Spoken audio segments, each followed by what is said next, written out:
Whoa, super fast. Look at that. All right. 690. 1, 2, 3.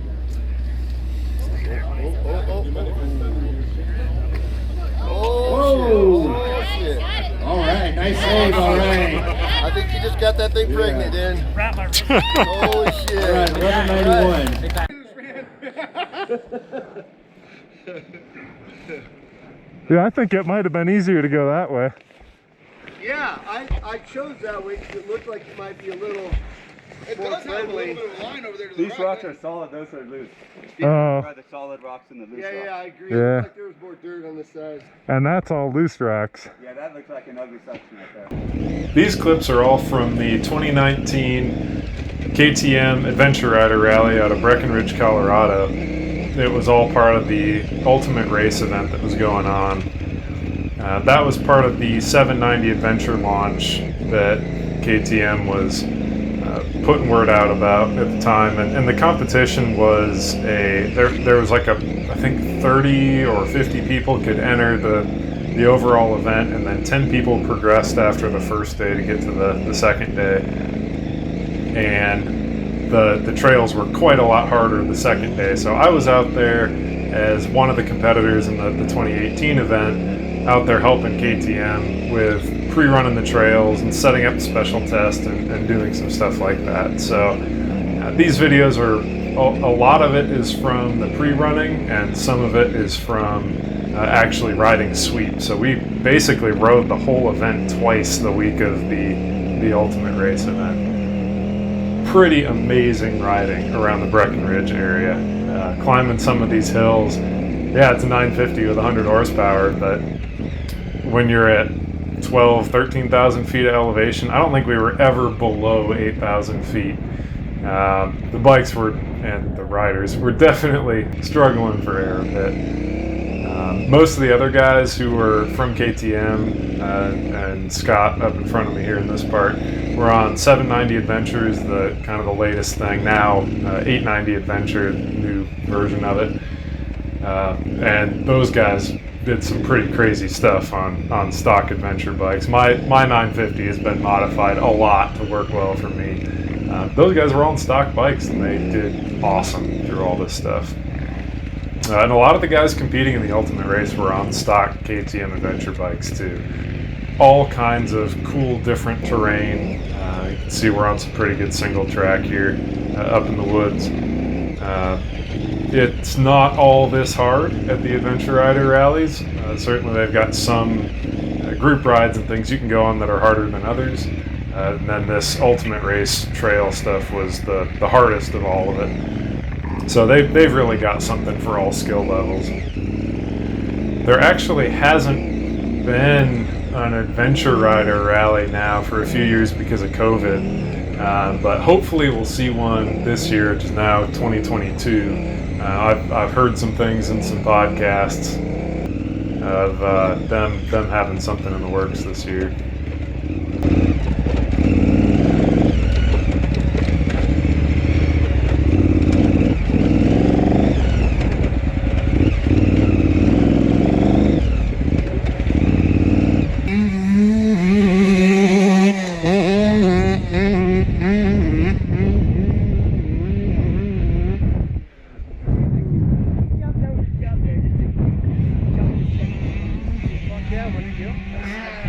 Woo! That's terrifying to me. Yeah, no shit. I give him a little, he's got arm pump already. That little section on the motocross track was where we had the special test. I've got another video on that just showing a lap of pre-running that course. I was not a competitor this year. You can see I skipped some sections and was working on making sure the banners and stuff were in the right place. This trail was super cool, the side hill, and you definitely don't want to get off the trail on something like this. And I was actually really impressed. All the guys who rode these trails, I mean, we didn't have to pull any bikes up the side hill or anything, which I was a little concerned about. We also didn't have to pull anybody out of this mine shaft, which was super sketchy. once you know it's there, you can just kind of ride past it and it's fine. I did not know it was there, so I took it super easy and went really slow. KTM does take you through some pretty cool places on these. It was the same way for the Park City, Utah Adventure Rider Rally, going through the middle of a mine area. And then this part going up Mosquito Pass, so I think it's about a 13,000 foot pass over the mountains. So rocky. Not something that you could sit down for without getting beat to death, but even standing, you're just getting abused.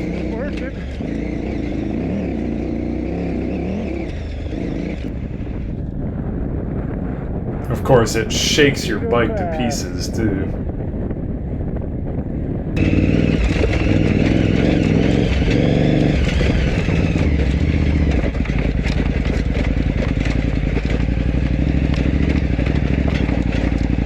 What is loose? Ah, okay. So this section kind of starts the ride and sweep on the first day. Yeah, so a lot more two-track stuff. You got it.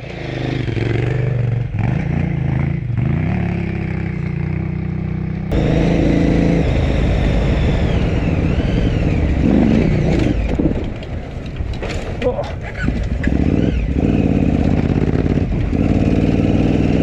You can see my carbureted bike is running super rich at elevation and really doesn't handle the bumps and jumps all that well. It was stalling out, so I leaned the pilot jets out a bunch and raised the idle speed, and it kind of fixed the problem. But it's fuel injection's so good for stuff like this.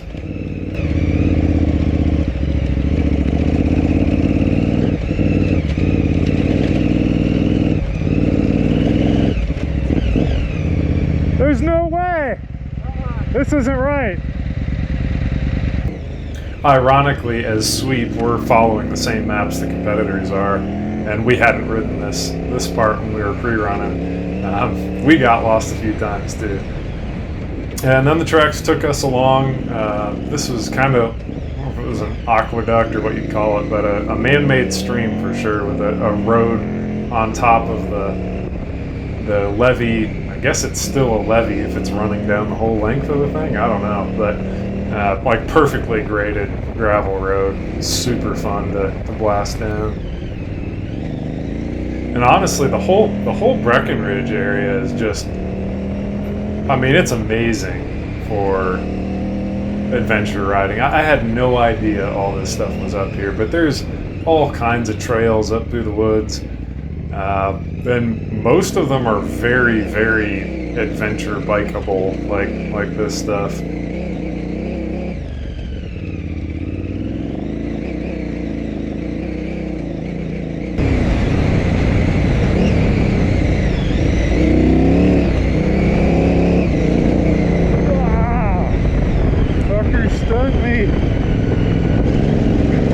You can see a little dot that just flew in from the left of the screen, and I got stung by a bee pretty good. This was riding back down Mosquito Pass. This was the next day, so we actually rode that twice. But the views are just absolutely amazing. At some point, you have to stop looking down at the rocks you're hitting and look around a little bit.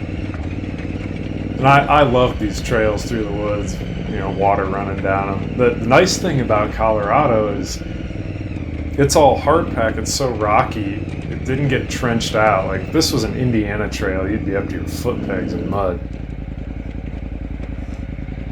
And this is the hill that was in the kind of very beginning of the video when we were pre-running it, except we were actually sweeping at this point. I was amazed that there weren't competitors stuck on this hill. It's actually pretty interesting because, you know, there's a lot of people who ride big bikes out there, and I think adventure bikes get a bad rap of being Starbucks riders sometimes, but at least the people that we saw out here, man, the ultimate race and maybe the adventure rider rally in general really brought some really good riders on really big bikes out of the woodwork. It was awesome to see.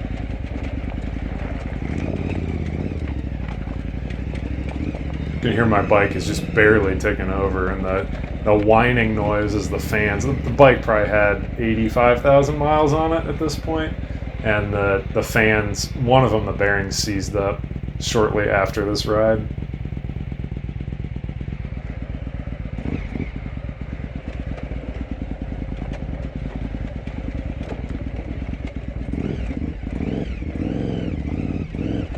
Don't stall. Carbureted bike. You can see one of the, I think that was Paul's 790 parked off the side of the trail. Again, stock 790s rolling down this stuff, no problem. Really cool. Oh shit, dude. Holy shit. I'm fucking dying.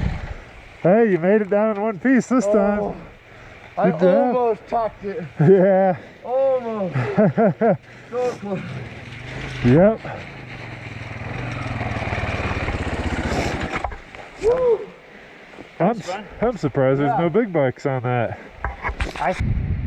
Now he's moving.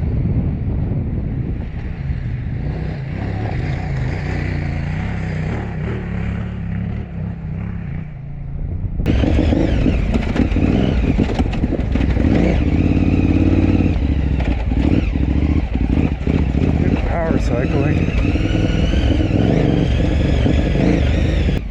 I had some issues with my bike. This actually happened twice during this trip. The battery negative came loose. The 950 and 990 battery box really doesn't hold the battery in place very well. The newer bikes are way better. That's probably. And the bouncing around makes the battery leads come loose all the time. So I red Loctite them now. Okay, my battery negative came off. Got it fixed. I'm sitting there. Andrew Short shows up on his 450 rally and asks if I'm okay. That's not something I expected to happen on this trip.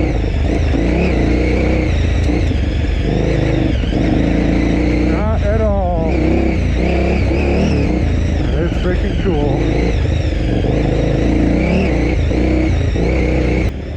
These single tracks were just amazing. This was one of my favorite single tracks. Just, you know that feeling when a trail just flows. Like this was that. And there were a few other times on the trip too where it was like that. Just great trails.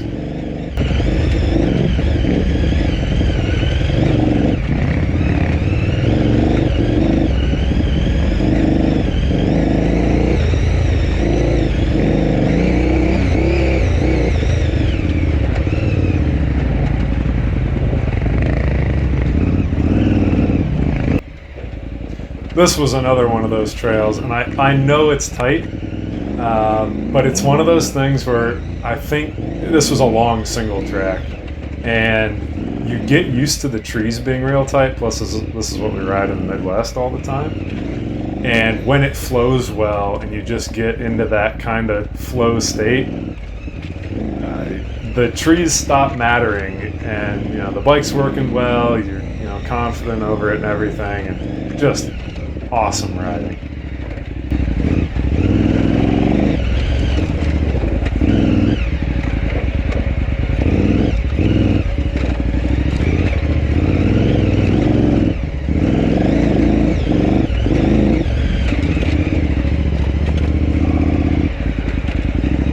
That's all the steering.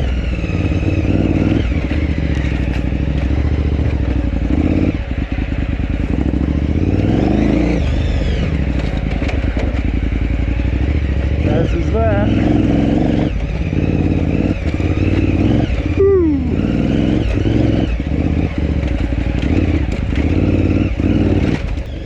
I've got a 990 now with the fuel injection. I know a lot of people switch the carbs over onto the 990s, but the fuel injection's working fine for me, and man, on these trails it would have been so nice to not have to worry about the bike stalling constantly.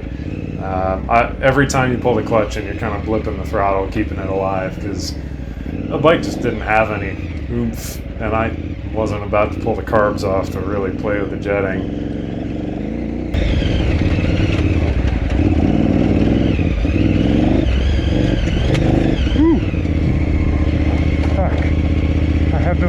peg.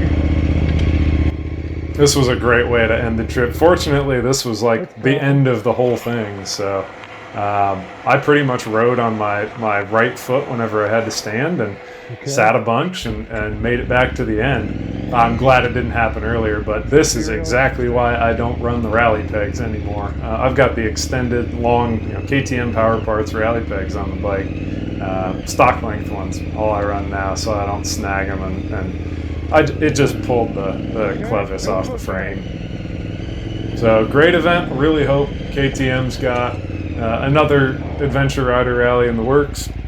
I don't think we'll see the Ultimate Race come back, but there might be something similar to kind of cater to the more aggressive adventure bike riders. I know they definitely noticed that it was a different group of people who showed up for the Ultimate Race than what they'd seen at the Adventure Rider Rally in the past.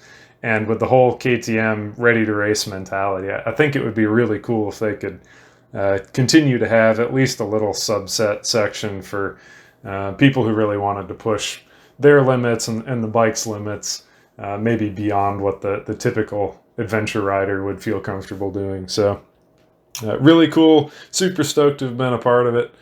Looking forward to seeing what they do in the future.